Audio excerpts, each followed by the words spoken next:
Taste the Daily. அண்மை செய்தி.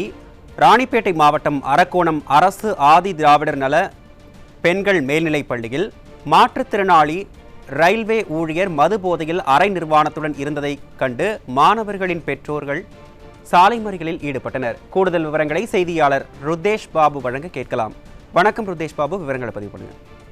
வணக்கம்.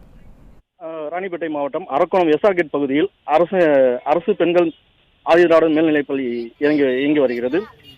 இந்த பள்ளி வளாகத்திற்குள் மர்ம நபர் ஒருவர் அரை நிர்வாணத்துடன் இருப்பதாகவும் பள்ளி மாணவிகள் பெற்றோரிடம் புகார் தெரிவித்து வந்தனர். இதனால் பெற்றோர்கள் அரக்கோணத்திலிருந்து காஞ்சிபுரம் செல்லும் சாலையில் சாலை மறியலில் ஈடுபட்டு வந்தனர். போராட்டத்தில் ஈடுபட்டனர். தகவலை அறிந்து சம்பவ இடத்திற்கு வந்த காவல்துறை அதிகாரிகள் சாலை மறியலில் ஈடுபட்ட பெற்றோரிடம் பேச்சுவார்த்தை நடத்தி உரிய நடவடிக்கை எடுப்பதாக உறுதியளித்தனர். இதனைத் தொடர்ந்து பள்ளியில் காவல்துறையினர் விசாரணை மேற்கொண்டதில் மாற்றுத்திறனாளி முரளி என்பதும் இவர் ரயில்வே துறையில் பணியாற்றி வருவதாகவும் இவர் மது போதையில் பள்ளி வளாகத்திற்குள் காலை வழி மாறி சென்று அரை நிர்வாணத்துடன் விழுந்துள்ளனர். அரை நிர்வாணத்துடன் இருந்தது தெரிய வந்தது.